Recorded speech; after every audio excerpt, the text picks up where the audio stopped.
Udah belum? Oke, ya. Oh.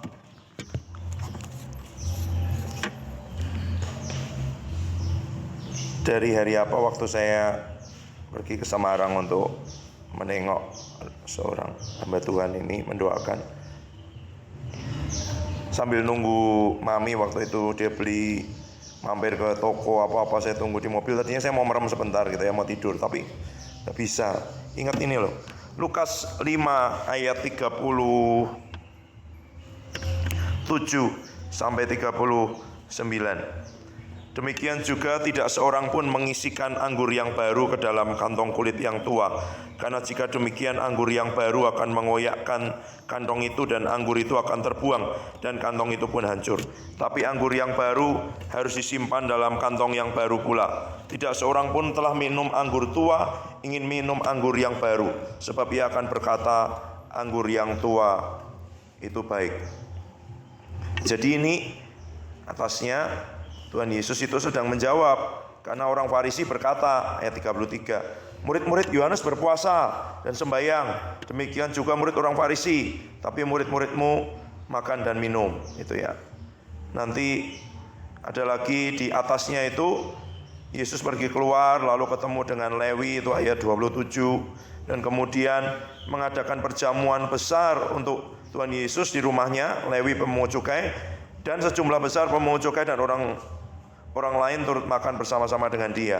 Orang Farisi dan ahli-ahli Taurat bersungut-sungut pada murid Yesus, mengapa kamu makan dan minum bersama pemungut cukai dan orang berdosa? Lalu jawab Yesus, bukan orang sehat yang memerlukan tabib, tapi orang sakit. Aku datang bukan memanggil orang benar, tapi orang berdosa supaya mereka bertobat. Nah, kita punya gambaran atau pengalaman-pengalaman dengan Tuhan yang mungkin diwariskan kepada kita. Oh, datang kepada Tuhan tuh harus begini. Mungkin kalau orang pertobatan itu menangis, meratap, itu banyak orang bisa menerima. Tapi ketika ada anggur baru yang dicurahkan, ketika yang muncul adalah sukacita. Murid-murid Yohanes Pembaptis kan berpuasa kan, masih sama kayak orang Farisi. Mereka masih bisa menerima tuh. Masih bisa menerima karena dia bilang begini, murid-murid Yohanes sering berpuasa dan sembahyang, demikian juga murid orang Farisi. Murid-muridmu makan dan minum. Itu ya. Nah, waktu dia bilang, ya harus kayak gini gitu. Karena kami sudah pernah nih ngalami. Waktu kami dilawat Tuhan dulu, kami nangis-nangis gitu ya. Waktu ada hadirat Tuhan, kami semua tersungkur gitu. Ini yang terjadi. Begitu ada hadirat Tuhan dan orang tertawa-tertawa dan tidak tersungkur tapi rebah. Loh, apa Tuhan ini? Ya kan? Apa Tuhan? Lalu ini jadi persoalan gitu. Saya coba ayatnya di mana ya? Yang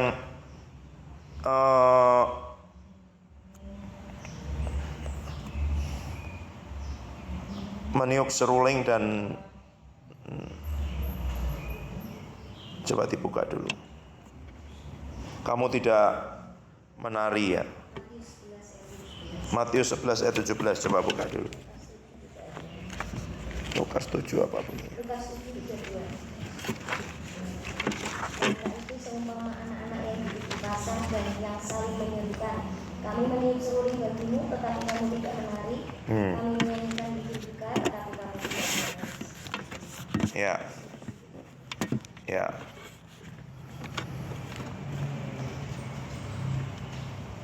Nah, ini ada hubungannya. Karena ayat 33 bilang begini, Yohanes Pembaptis datang, dia tidak makan roti, tidak minum anggur, dan kamu berkata, ia kerasukan setan. Anak manusia datang, makan, minum, dan kamu berkata, lihat, dia pelahap, peminum, sahabat pemungut cukai dan orang berdosa. Loh, coba lihat. Yohanes Pembaptis kalau di sini tidak makan roti, tidak minum anggur, ya kan? Karena Yohanes Pembaptis dia makannya apa? Belalang, minumnya madu hutan, itu. Terus mereka bilang apa? Oh, kerasukan setan nih, kok nggak makan roti, ya kan? Kok nggak makan pecel dia, ya kan? Gitu. Kenapa kok dia nggak bisa makan ini, ya kan? Kenapa ada daging ayam dia makannya ceker terus? Mungkin itu panggilannya ya kan.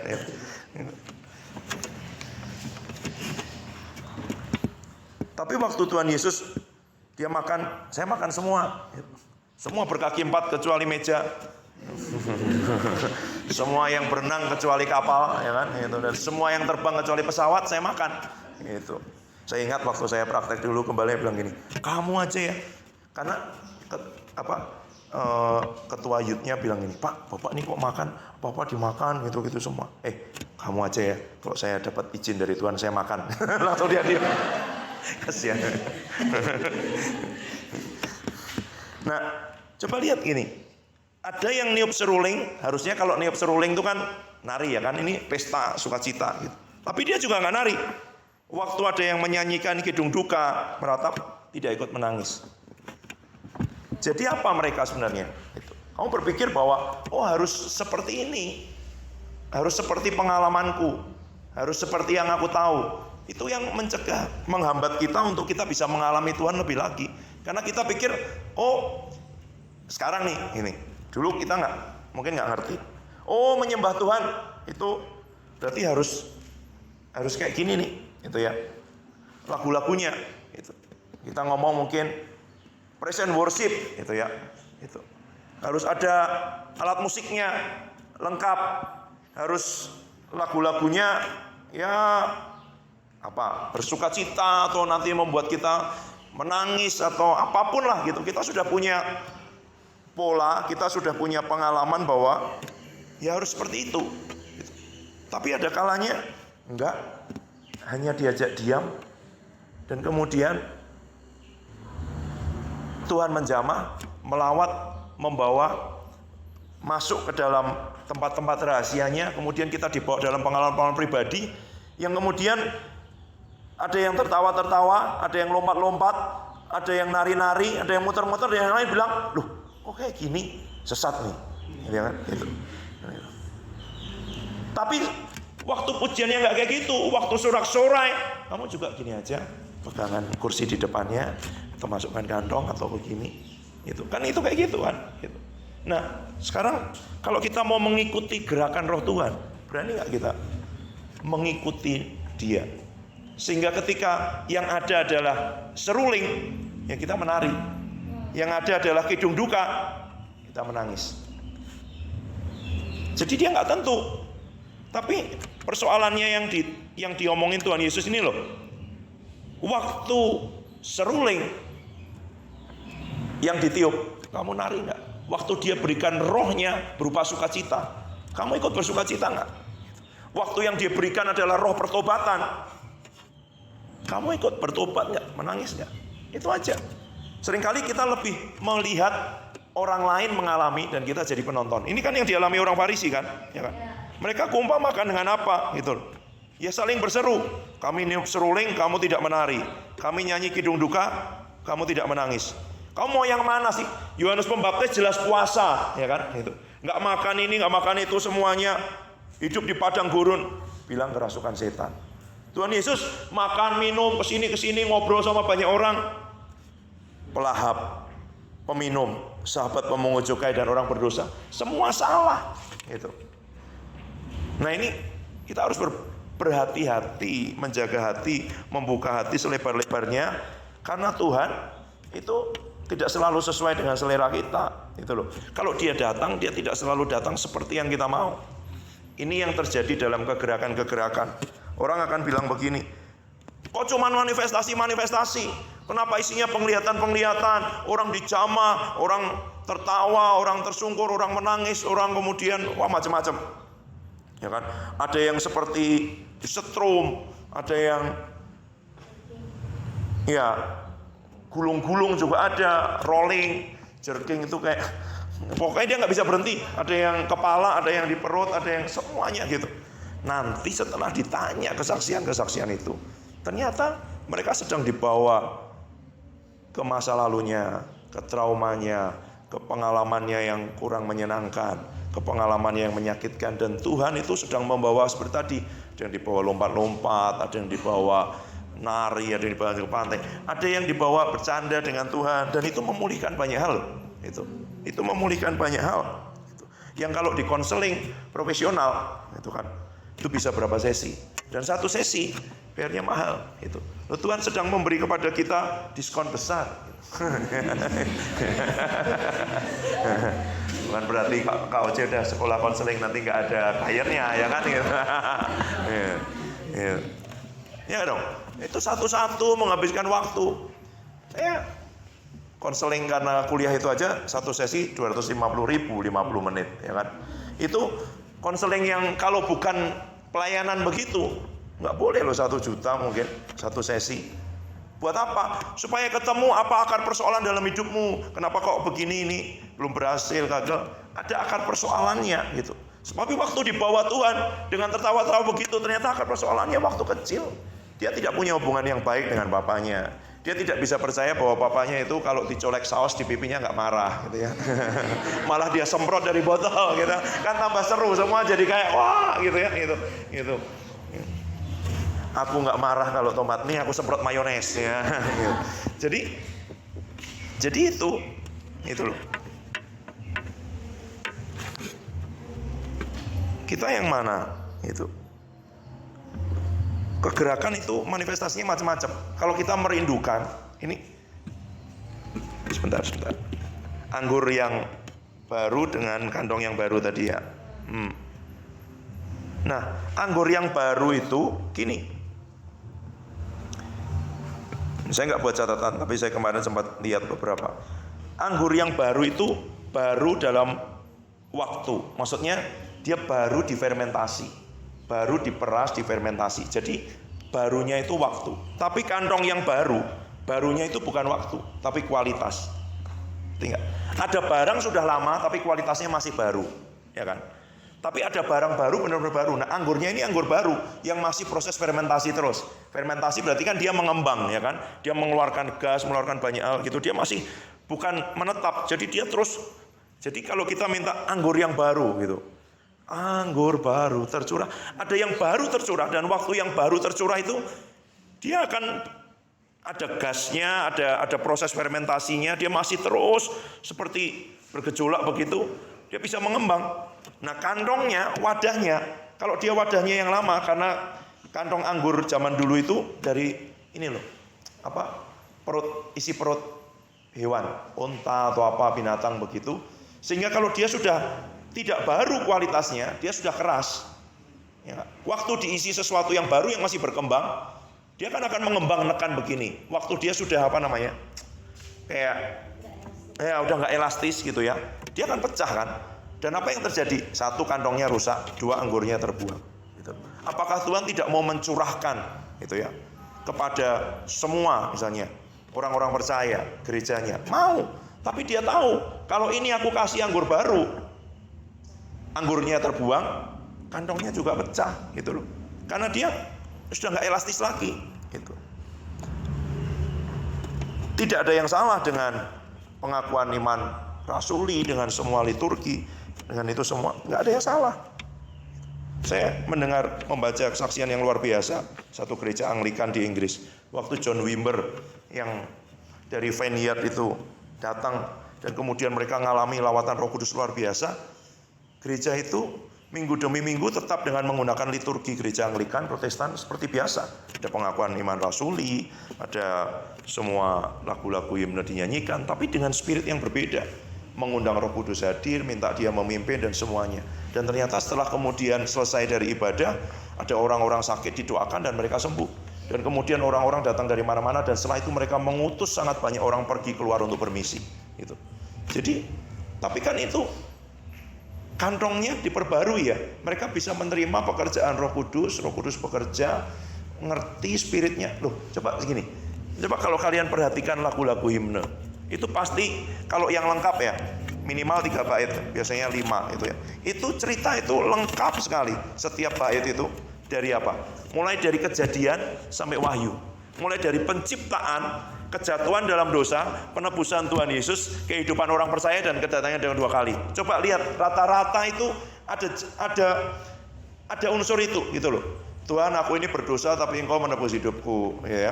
Tuhan, Engkau luar biasa, Engkau menciptakan aku, ya. Aku berdosa tapi Engkau tidak jauh. Engkau memberikan Tuhan Yesus yang membayar hidupku. Engkau menjaga hidupku melewati kegelapan apapun, itu Engkau akan datang kembali dan itu jadi pengharapanku. Intinya kira-kira itu. Jadi dia cerita seluruh Alkitab dari Kejadian sampai Wahyu, dari bait pertama sampai bait kelima, gitu. Sebenarnya, gitu. Kalau kita ngerti itu kaya sekali. Dia ngomong semua dari firman, itu. Tapi orang masih melakukan itu, tapi nggak ngerti spiritnya, cuman diulang-ulang.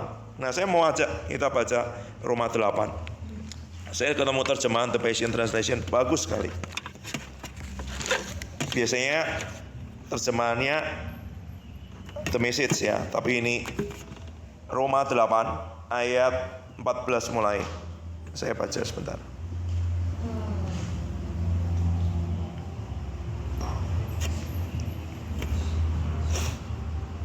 Kalau ada yang punya Passion Translation mau dibuka ya boleh. Ayat 14. Semua orang yang dipimpin Roh Allah adalah anak Allah, ya. Ini the mature children of God, itu ya. Anak-anak Tuhan yang dewasa itu adalah mereka yang digerakkan oleh dorongan, gerakan dari Roh Kudus. Anak-anak Allah yang dewasa adalah mereka dan hanya mereka, ini ada catatan kakinya, itu ya, yang digerakkan, itu ya, oleh dorongan dari Roh Kudus. Sebab dan kamu tidak menerima roh kewajiban agamawi, roh perbudakan, yang memimpin kamu kembali kepada rasa takut bahwa kamu tidak pernah cukup baik. Saya ke situ dulu. Roh agamawi itu, roh agamawi bukan tentu kalau ibadah terus pakai liturgi, pakai semua gereja, bukan. Roh agamawi juga sama. Kamu ngangkat tangan, kamu nangis-nangis, kamu berlutut, tapi kamu melakukan itu karena takut bahwa kamu tidak pernah cukup baik.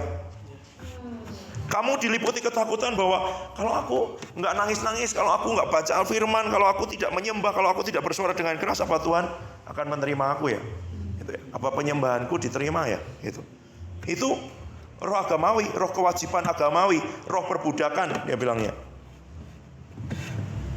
Memimpinmu kembali kepada rasa takut bahwa kamu never being good enough.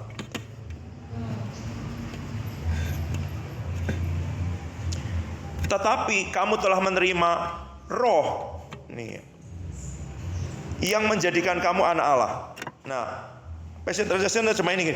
Tapi kamu telah menerima roh penerimaan penuh, yang merangkul kamu kepada menjadi anggota keluarga Allah. Dan kamu tidak pernah merasa yatim piatu, karena seperti Dia sudah bangkit di dalam kita, gitu ya. Roh kita itu bersama-sama dengan Dia mengatakan satu kalimat yang lembut dan penuh kasih sayang. Bapa yang terkasih. Dia ngomongnya Abba. Abba itu bahasa Aram, tidak ada bahasa Yunani, itu ya. Jadi Abba itu terjemahannya bukan father, tapi daddy, papa, papi. Dia sebutan yang akrab, yang dekat, yang memanggil itu. Nah, apa yang kita terima? Roh penerimaan penuh, itu loh. Jadi roh penerimaan penuh itu membuat kita tidak takut untuk colek-colek, untuk lari-lari, untuk lompat, mendekat, digendong, gitu ya, gitu. Ini roh penerimaan penuh. Jadi bukan ketakutan bahwa kita tidak cukup baik. Kita diterima dulu, itu anugerah, gitu.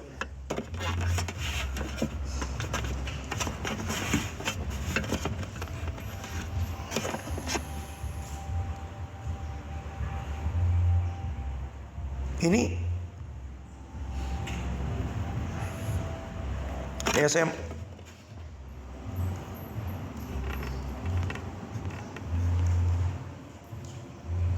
ayat 16 ya. Karena Roh Kudus membuat kebapaannya Allah itu, God's fatherhood, real to us, menjadi nyata buat kita. Karena Dia berbisik kepada manusia roh kita, kamu anak kesayangan Tuhan. Itu yang dia bisikkan terus gitu. Nah, roh perbudakan itu dia menyangka bahwa dia baru diterima kalau dia sudah melakukan sesuatu. Dia baru diterima kalau dia sudah memberikan sesuatu. Dia baru diakui kalau dia sudah mencapai sesuatu. Apakah otomatis waktu kita terima roh itu kita dibebaskan? Iya. Tapi masih ada di dalam diri kita, itu ya. Yang saya sering pakai gambaran itu apa? Ini loh. Satu botol atau gelas, kalau saya isi teh berhari-hari, berminggu-minggu, waktu saya tuangkan tehnya sudah nggak ada. Tapi stainnya, nodanya, bekas tehnya itu masih nempel di sini. Dia tidak langsung hilang. Padahal tehnya sudah nggak ada. Jadi apa yang harus dilakukan? Digosok. Dan apa yang menggosok itu? Satu, Roh Kudus, dia berbisik terus. Dia mengatakan sudah bersih, sudah hilang. Terus yang kedua apa? Firman. Bagian kita memperkatakan bahwa aku ini anak kesayangan Tuhan.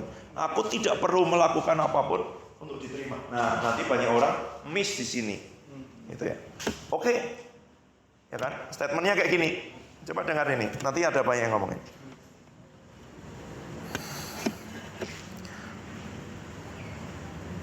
Kamu baca Alkitab, Tuhan tidak lebih sayang sama kamu. Kamu berdoa, Tuhan tidak lebih sayang sama kamu. Ya memang. Tapi waktu kamu baca Alkitab, kamu semakin ngerti bahwa kamu disayangi. Sayangnya Tuhan tidak terpengaruh oleh itu, karena itu mentalitas perbudakan.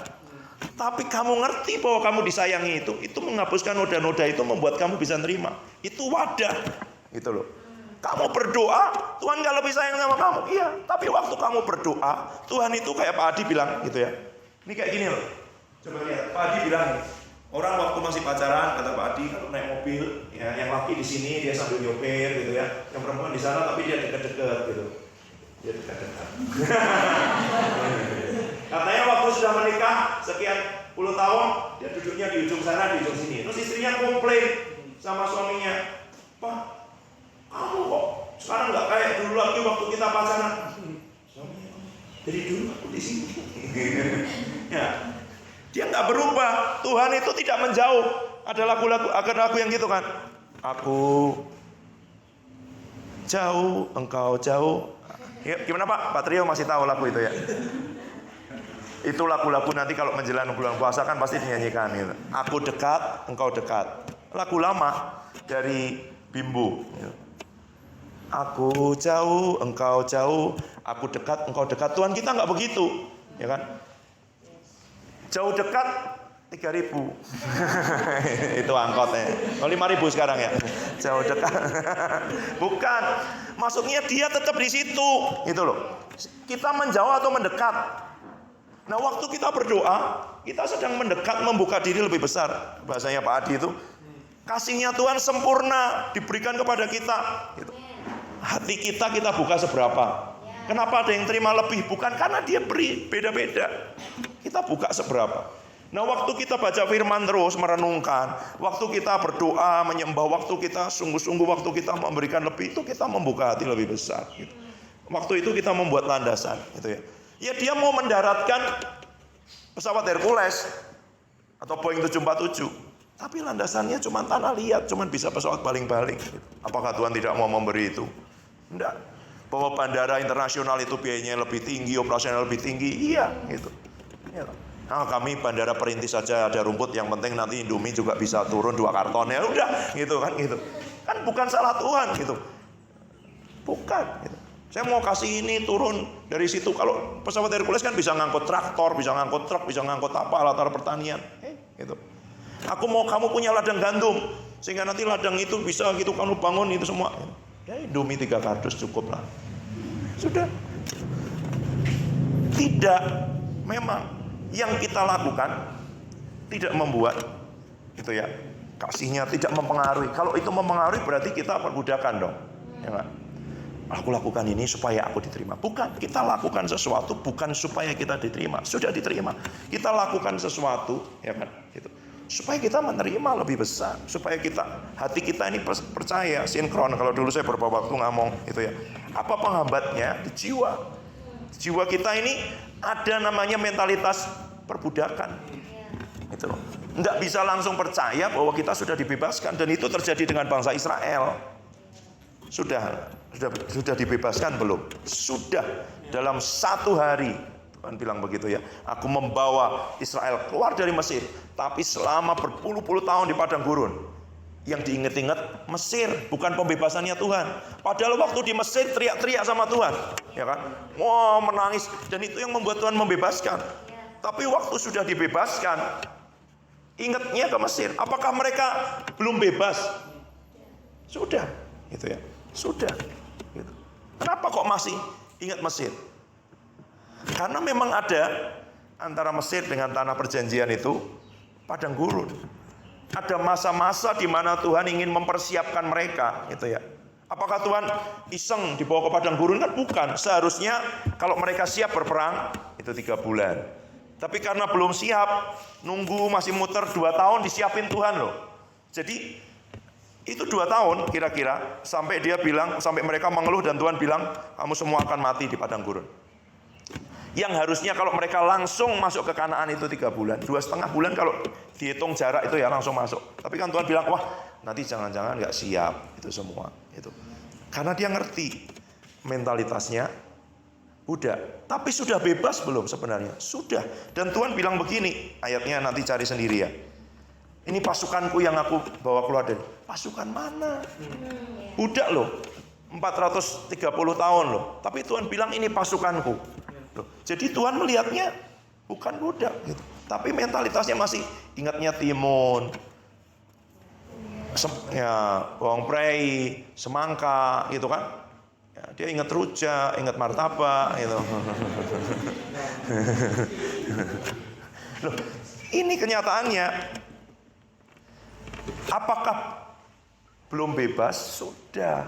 Tapi masih ada kayak itu loh, gelas cangkir yang kita pakai untuk minum kopi, minum teh berminggu-minggu, berbulan-bulan. Nah kalau minum tehnya 430 tahun,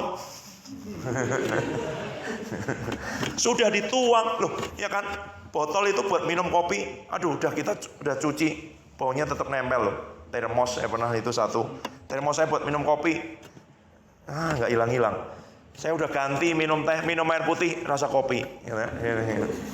Jadi itu kayak nempel, tapi sudah dikeluarin belum? Sudah, makanya roh itu berbisik terus di roh kita bahwa kamu anak, kamu tidak perlu lagi ya dipimpin balik kepada ketakutan bahwa kamu tidak cukup baik. Itu intimidasi. Kamu menyembah Tuhan bukan untuk membuktikan, bukan supaya diterima, bukan, tapi supaya kamu mengalami, ngerti, jiwamu itu ngerti kebaikannya, apa yang Dia sediakan buat hidupmu dan hidupku. Nah, seberapa kamu mau mengalami itu sekarang tergantung seberapa kamu merindukan Dia, mengejar Dia, memberi makan jiwamu seperti yang Mama bilang tadi. Firman itu dimasukkan, seberapa itu yang akan menentukan, ya kan? Wadahmu sebesar apa nanti, landasanmu sebesar apa, itu. Kita semua punya potensi yang sama untuk mengangkat beban puluhan kilo, potensi, ya kan? Tapi apakah kita melatih otot-otot kita untuk mampu mengangkat, itu pilihan, ya kan? Apakah ada orang yang tidak bisa, orang ini bisa yang otot? Enggak. Semua yang bisa angkat beban itu tidak langsung bisa begitu. Semua yang bisa lari maraton 42 km, tidak ada yang langsung begitu lahir lari 42 km. Semua juga merangkak, semua juga belajar berjalan, jatuh-jatuh gitu ya. Itu apa yang membedakan? Bahwa dia lari terus sampai 42 km jadi pelari maraton gitu. Itu yang membedakan gitu. Apakah semua yang lahir langsung bisa membaca? Nggak ada. Kenapa ada orang buta huruf? Hurufnya juga sama, 20 berapa sih? 26 ya? Abjad itu 20 berapa? 24 atau 26? Hah? Berapa? Ya pokoknya jumlah hurufnya sama lah ya. Mau dibolak-balik di itu ya kan? Ya dong. Kenapa? Kenapa ada orang menulis sangat banyak, membaca sangat banyak, bicara? Semua jangan berpikir begini, penulis itu otomatis dia memang punya bakat, nggak ada. Gitu. Semua di dunia kepenulisan bilang bahwa semua penulis terbaik adalah pembaca yang baik. Jadi mereka pasti makan sesuatu, input sesuatu. Gitu. Nah, orang yang ngerti janji-janji Tuhan, orang yang kuat imannya, orang yang pertahankan itu, ya kita semua sudah diberi roh adopsi itu. Sudah. Gitu. Semua 2 juta orang dibebaskan dari Mesir. Tapi cuma 2. Ya kan? Apa yang membedakan yang 2 ini? Dari yang 2 juta. 600 ribu laki-laki. Ya, oke lah 600 ribu. 2 per 600 ribu. Coba. Berapa persen? 0,00. Dihitung bagus itu. Coba. 600 ribu laki-laki ya. Laki-laki aja. Kalau sama perempuan 2 juta. 2 dibagi 600 ribu. Ya kan?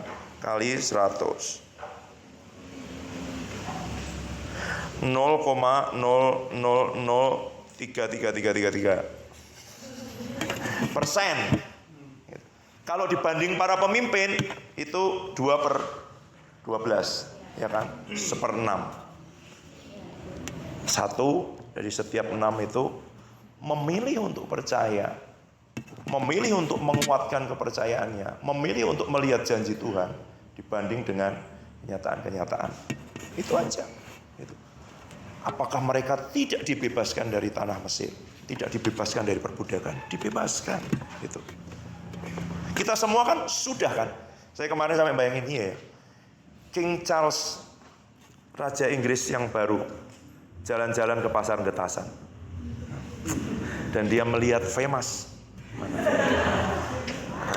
Famous. Kayaknya kalau jadi adiknya Prince William cocok.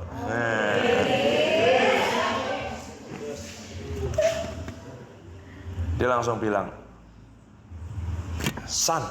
Ya. Karena mungkin yang lain teman-temannya, loh namanya Famous Pak, bukan Hasan. Bukan. Son itu anak laki-laki. Temennya mikirnya di situ. Dimas bilang, Pak, mohon maaf. Ini Famous Pak, bukan Hasan. Enggak, oke, nak, aku mau angkat kamu jadi anak angkatku. Wah, dia bilang gitu. Apa mungkin ya, Pak? Bahasa Inggris saya belum bisa, gitu ya, gitu. Makan kalau kentang sama daging saya lapar Pak. Tapi jangan khawatir. Saya ketemu orang Belanda yang pernah jadi misionaris di Indonesia. Dia juga ngomong yang sama. Kami ke Indonesia bawa mesin pembuat roti, bawa itu semua. Karena kalau kami belum makan roti, kami belum kenyang. Oh, ternyata deso itu macam-macam ya kan. Ada deso dari Belanda, deso dari Indonesia ya kan, gitu-gitu ya kan. Gitu. Jadi kita pikir kalau kita belum makan nasi, belum kenyang. Ternyata mereka belum makan roti, belum kenyang. Sama, saya salaman itu. Gitu. Ternyata ini kita nggak deso-deso banget ya kan. Karena saya di sana udah makan roti tetap lapar. Gitu. Famous kembali. Nggak apa-apa, wong itu aku angkat jadi anak kok. Gitu. Oke. Apakah setelah dia diangkat jadi anak, King Charles langsung dia bisa speaking in British English? Oh, nggak bisa dong. Belum bisa, ya kan? Tapi pasti karena mau dijadikan raja, dikursuskan bahasa Inggris, dilesin bahasa Inggris, dan bahasa Inggrisnya bukan hanya bahasa Inggris biasa, nanti bicara dalam bahasa-bahasa kerajaan. Ya Kak, karena beda.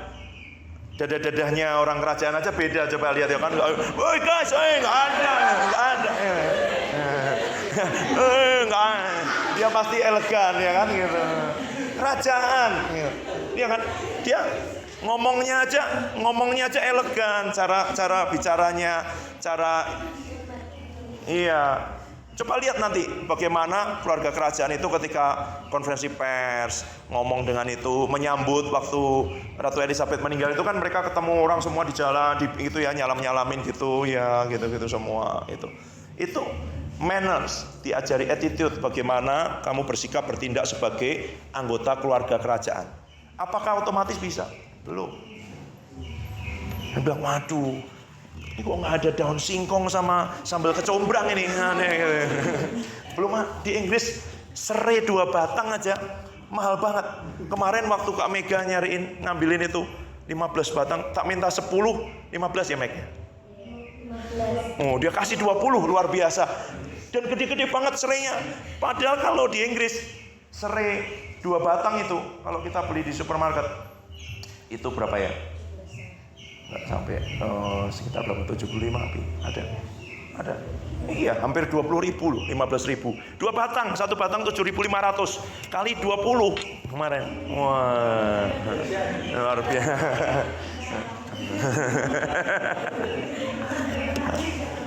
Lengkuas begini. Jadi kalau saya di sana masak rica-rica, itu mereka bilang, wah bumbunya otentik gini-gini. Saya dalam hati diam aja. Ini bumbunya lebih mahal dari dagingnya. Lengkuasnya segini, jahenya segini, itu mahal. Daging babi di sana harga kayak di sini berarti kan murah banget kan? Uang sana dengan uang sini. Kenapa jadi ke sana? Oh, kembali ke King Charles, ya, dengan famous. Nggak ada sambal kecombrang. Gitu. Makan di kerajaan, boleh dong. Gitu kan?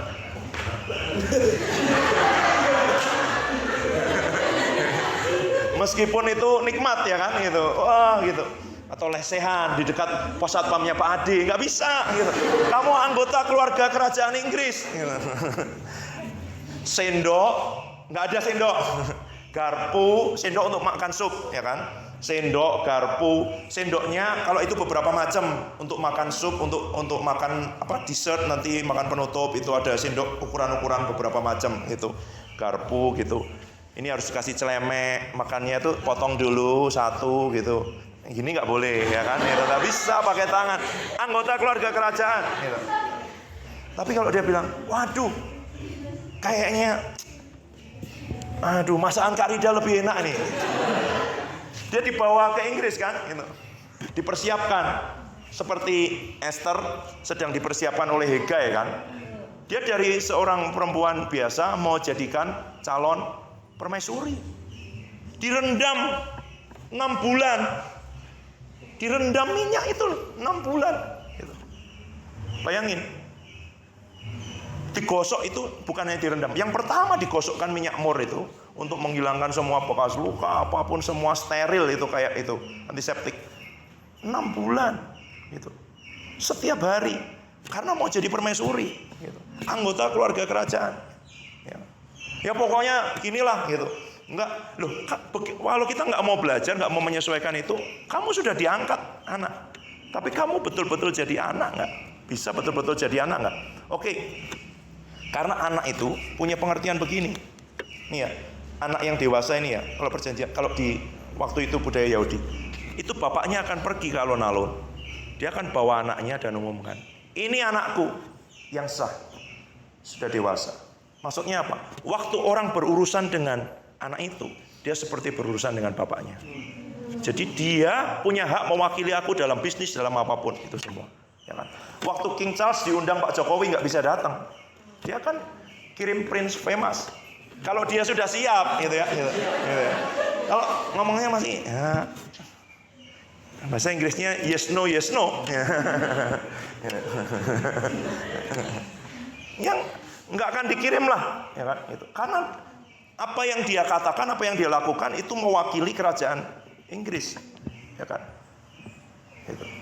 Keputusan-keputusannya harus sesuai. Gitu. Cara makannya, Pak Jokowi, apa nggak ada ini ikan asin dan sambal bawang di sini? Enggak, dia makan dengan cara protokoler kerajaan atau kenegaraan. Gitu. Enak nggak buat orang yang terbiasa hidup? Enggak. Tapi orang berpikir, wah enak ya, kamu jadi anggota keluarga kerajaan ya. Tapi seringkali orang nggak ngerti harganya, konsekuensinya dari sebuah tanggung jawab, dari sebuah kepercayaan. Gitu loh. Ya kan? Orang hanya berpikir itu pengaruhnya, kekuasaannya, fasilitasnya, kayak enakannya. Sekarang dia udah nggak usah mikir beasiswa. Sekolahnya langsung di King's College London. Satu alma mater dengan Eddie Baker nanti ya. Itu University of London. Itu. Ya dong dipersiapkan loh. Atau di Cambridge, di Oxford itu ya. Semuanya. Itu. Uang sakunya pound sterling. Itu. Mau naik angkot aja dilarang. Sopirnya 2, ya kan, gantian udah ada shiftnya. Itu. Nah, kenapa begitu? Karena waktu dia diangkat jadi anak, bukan berarti dia sudah ngerti bagaimana bertindak sebagai anak dari keluarga kerajaan Inggris, berbicara, ngerti hak-haknya. Orang mau jadi warga negara Inggris saja, itu ada, saya lihat teman-teman yang sudah daftar itu, ada bukunya. Bukunya itu bicara tentang sejarah Inggris, bagaimana sistem pemerintahan monarki, siapa ratu, apa haknya, apa yang jadi tanggung jawabnya, semuanya. Bukunya lumayan lah ya, tebel. Harus dihafalkan karena nanti ujian. Itu mau jadi warga negara kerajaan Inggris, belum jadi anggota keluarga kerajaan Inggris. Itu. Dites, kamu ngerti betul enggak karena kamu mau masuk di sini. Tuh, kita diberi hak buku yang sama.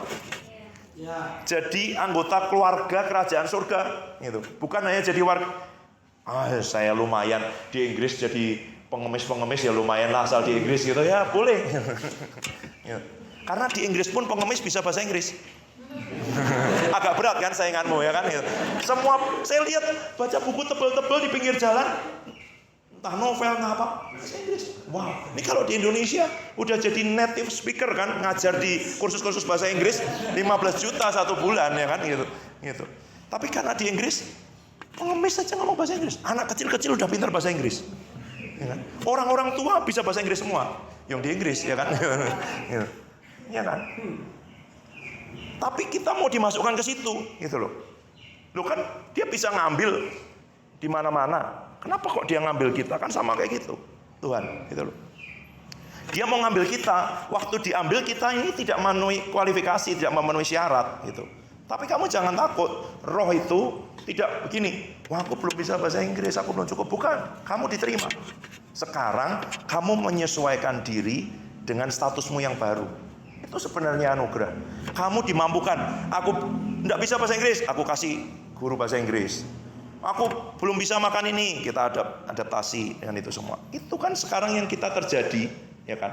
Karena dulu sebelum kita lahir baru, kita hidup dengan jiwa, ya kan? Dan daging dan tubuh ini. Tapi sekarang roh kita hidup, ya kan?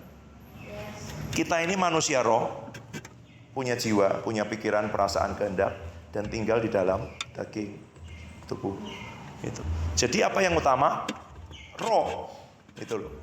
Roh itulah yang dihidupkan, diadopsi. Sekarang hidupnya dari roh. Gitu. Rohmu sekarang kamu sesuaikan nggak dengan cara hidup kerajaan surga? Gimana caranya? Baca hak-hakmu. Ada penasihatmu, ada pendampingmu, ada seperti Hegai buat Esther itu namanya Roh Kudus. Dia akan ngajarin tuh. Kamu gini dulu dong. Kamu berendam dong dalam firman. Kamu baca. Ini loh, semua hakmu sebagai anak-anaknya gitu. Jangan sampai kamu sudah punya hak tapi tidak kamu gunakan. Gitu. Ya saya sekolah kampus-kampus negeri yang paling dekat aja, gitu. Bukan gitu. Kamu diberi hak istimewa untuk masuk sebagai anggota keluarga kerajaan ke tempat-tempat terbaik. Gitu ya. Tapi kalau orang tidak tahu haknya, dia nggak ngerti. Saya pernah nonton film bagus sekali tentang diplomat Amerika yang ada di Inggris, dan dia nggak tahu, gitu ya. Apa saja yang menjadi haknya, suaminya nggak tahu. Terus dia pergi sendiri, dia itu semua dicari sama protokolernya. Ini kemana? Kok pergi naik taksi? Tiba-tiba ada di sana dan semuanya. Karena itu semua nggak boleh. Kamu sedang mewakili Amerika di Inggris, gitu ya. Pemeriksaannya, standarnya, keamanannya sama seperti kalau Presiden Amerika datang. Ribet nggak? Ribet. Gitu. Kalau nggak mau ribet, ya kembali ke pasar Gatasan. Tapi itu yang dibilang Tuhan tidak menyerah sebenarnya. Dia kasih mentor, dia kasih tutor, dia kasih guru les, dia kasih segala macam, ya kan? Ayo, ini loh, aku pengen kamu pergi ke sana mewakili ini semua. Aku pengen kamu ke sana, aku kepengen kamu dapat warisan bersama dengan Prince William sama satu siapa yang gitu? Oh, Harry yang sudah mengundurkan diri ya. Oh, Prince Harry warisannya diletakkan. Jadi ada kesempatan buat pangeran-pangeran yang lain untuk mengambil jatahnya, ya kan? Gitu. Loh, kita mau dikatakan, baca lagi Roma 8 sekali, lalu saya serahkan ke Kak Dewi. Roma 8 tadi. Jika kita adalah anak, kita juga adalah ahli waris. Maksudnya orang-orang yang berhak menerima janji Allah yang akan menerimanya bersama Kristus, yaitu jika kita menderita bersama Dia supaya kita dipermuliakan bersama dengan Dia. And since we are His true children, karena kita ini anak-anaknya yang sesungguhnya, yang sejati, we qualify to share all His treasures. Kita ini layak memenuhi syarat untuk berbagi, mendapat bagian dari semua harta kekayaannya. Karena sungguh kita ini ahli waris Tuhan sendiri. Dan karena kita ini bergabung bersama dengan Tuhan Yesus, kita juga mewarisi semua itu ya, yang Dia punya dan ada di dalam Dia. Nah, kita akan mengalami dimuliakan bersama-sama dengan Dia. Itu ya.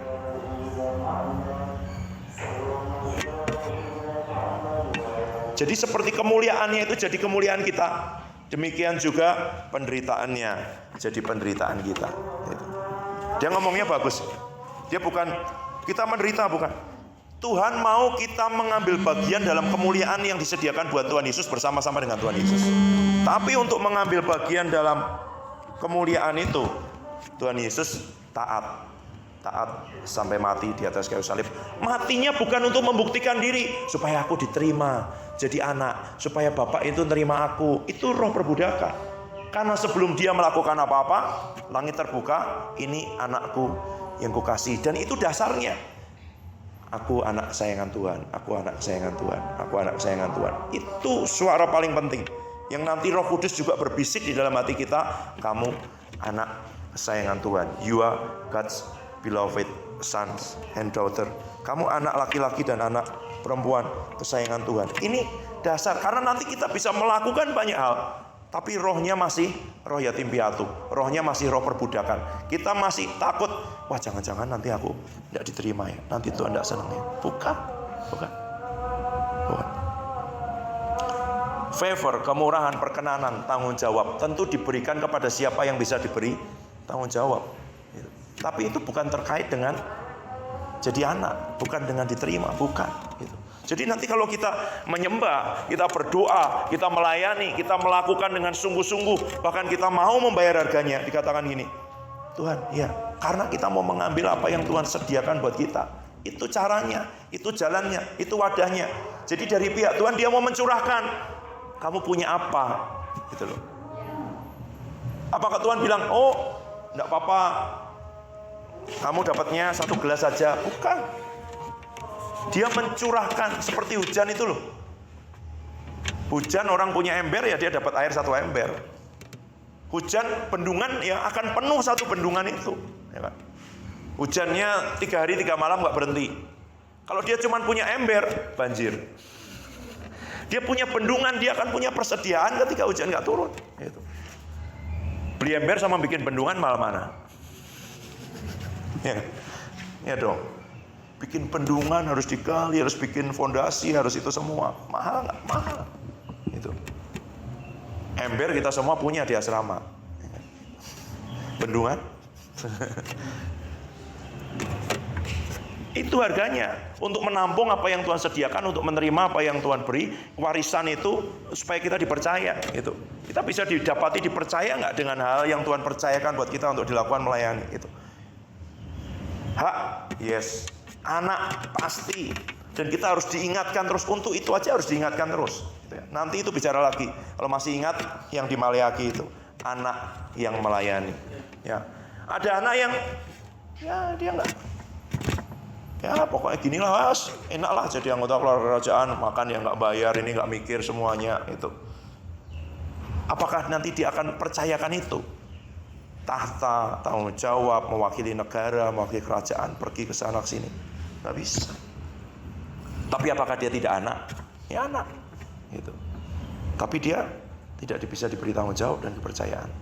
Apakah Tuhan tidak ingin? Enggak, Dia sangat pengen kita memerintah bersama dengan Tuhan Yesus masuk dalam kemuliaan. Itu kerinduan hatinya, menerima semua warisan, semua hak, bagian, jatah, gitu loh. Hati harus terbuka, ya. Kalau enggak, nanti Tuhan lakukan sesuatu yang baru dan kita menutup diri. Kok kayak gini ya? Bentuknya tidak selalu seperti yang kita mau, tidak selalu seperti suka, gitu ya. Karena murid-muridnya juga nggak bisa ngerti. Petrus kan sangat karismatik ya menurut saya. Karena dia menarik Tuhan Yesus, memarahi Tuhan Yesus. Ngomongnya jangan yang negatif loh Tuhan. Masa disalibkan, bilang kita akan menang, tidak akan mengalami kekalahan. Tapi ternyata enyahlah iblis, ya, karena engkau bukan memikirkan apa yang dipikirkan Allah. Maksudnya ini loh, cara Tuhan nggak selalu seperti cara kita, ya kan? Baik nggak yang dipikirkan Petrus? Baik, tapi bukan apa yang dipikirkan oleh Tuhan. Nah, kita anggap penderitaan, kesulitan, pergumulan. Saya nggak ngomong bahwa penderitaan itu, jangan cari-cari penderitaan pokoknya. Taat aja, gitu ya. Nah, ketaatan itu akan membawa apa yang dialami, apa yang menurut dunia itu kebodohan. Ketaatan itu akan membawa kepada apa yang menurut dunia itu sia-sia, apa yang menurut dunia itu rugi. Tapi ketaatan dasarnya bukan karena supaya takut ditolak dan ingin diterima oleh Tuhan. Enggak. Dasarnya adalah ketaatan. Saya tutup dengan ini. Saya terakhir ngomong kemarin hari Selasa yang lalu yang datang Bu Foni yang menerjemahkan itu ngomong dengan pembicaranya, ini Pastor Roni itu dosen saya gitu. Ya memang Ibu Foni kuliah S2 di STT Sangkakala, saya dosennya gitu ya. Waktu doa kapan ya, malam itu di kampus, saya tiba-tiba tuh diingatkan begini, iya ini punya mahasiswa satu aja ngenalin sama ini yang Tuhan dari mana datang, ngenalin ke orang-orang. Saya diminta dulu ngajar di program S2 di salah satu STT yang mahasiswanya paling banyak se-Indonesia gitu. Saya kemarin ngomong berapa kakak, dan ditawari lagi, ayo Pak ngajar di sini, ayo ngajar di sini, kamu tak ajak nanti bicara ke sini, kamu memberi pembekalan teologi ke setiap pengurus daerah dari sinode kami dan itu semua, ayo ngajar sini gitu. Mahasiswa di sana berapa sih? Ngomongnya nggak enak banget. Ya saya bilang 110 waktu itu ya, 110, 100 berapa di kampus. Oh sedikit ya. Tempat kami sih 1000. Ya. Satu angkatan 350. Sekolah teologi besar sekali itu ya. Belum S2-nya. Dan siapa yang kuliah S2? Gembala-gembala dari gereja-gereja yang cukup besar dan yang besar gitu. Dia bilang, saya nggak ngedaftar, diminta ngajar di situ. Mau di sini, ayo jadi pengurus dari lembaga ini, ayo jadi pembicara di seminar ini. Tapi waktu saya berdoa, yang saya terima jawabannya, waktumu belum tiba. Jadi gimana? Gimana menjawab itu? Saya bilang, ya saya jelaskan baik-baik, dimarahin saya. Akhirnya beberapa waktu kemudian saya punya kesempatan bertemu, makan malam, ngobrol 2 jam waktu beliau di Semarang. Saya jelaskan semua, akhirnya setelah itu nggak pernah minta lagi gitu ya. Saya jelaskan apa? Tuhan taruh di hati saya mendampingi, tinggal bersama, melayani, mengelola satu sekolah impartasi dan misi, ya kan? Untuk mahasiswa, untuk orang-orang muda, ini semua menyiapkan mereka itu semua gitu ya. Oh gitu ya. Ya udah, setelah itu udah nggak ngomong lagi, udah nggak pernah minta lagi. Minta apapun nggak, ini ya. Itu sudah. Itu. Tapi itu muncul sesekali gitu ya, seperti orang Israel di padang gurun. Wah, coba kalau dulu ngajar S2 di sana ya, mahasiswa mungkin 100 atau 150 S2, kebal-kebal di mana-mana gitu ya. Oh, pasti mereka kenal lah, gitu. Diperkenalkan dengan ini, itu semua dan sebagainya gitu. Ya, iya. Terus muncul lagi begini, iya. Tapi hidupmu cuman begitu. Bikin silabus, ngajar, ngasih nilai, liburan semester, nyiapin lagi mata pelajaran kuliah baru. Apakah itu tidak baik? Baik kalau itu tuh yang Tuhan mau. Tapi kalau itu yang saya mau, gitu ya. Itu bedanya. Apa hasilnya? Kita punya contoh Tuhan Yesus, ketaatan itu membawa dia mengalami kebangkitan. Dan kebangkitan itu, ya kan, tidak ada lagi yang bisa mengalahkan. Gitu. Kebangkitan itu, roh yang kita terima itu, roh apa? Roh anak-anak Allah. Tapi roh yang sama adalah roh yang membangkitkan Yesus dari antara orang mati. Kemarin malam saya merenung gini, orang mati itu Semua sudah mati ya, syarafnya sudah mati, ini sudah mati. Dalam waktu beberapa hari kan dia akan meleleh katanya tubuh itu. Semuanya meleleh gitu. Tapi dia bisa menang atas itu, atas kematian. Coba bayangin, roh yang sama yang membangkitkan Yesus. Tuhan Yesus itu tidak bangkit sendiri. Coba baca perjanjian baru baik-baik. Allah membangkitkan dia. Jadi Bapa membangkitkan. Cara yang membangkitkan apa? Roh yang di dalamnya itu loh, yang membangkitkan Yesus dari antara orang mati. Tuhan Yesus itu dibangkitkan dari antara orang mati. Roh yang sama ada di dalam kita. Ada nggak yang mengalahkan kita, yang bisa memusuhi kita, yang bisa mengalahkan kita, yang bisa menakutkan buat kita? Kalau kita ngerti itu, nggak ada. Musuh yang paling menakutkan, apa yang paling ditakuti orang adalah kematian, ya kan? Wah, takut mati, itu.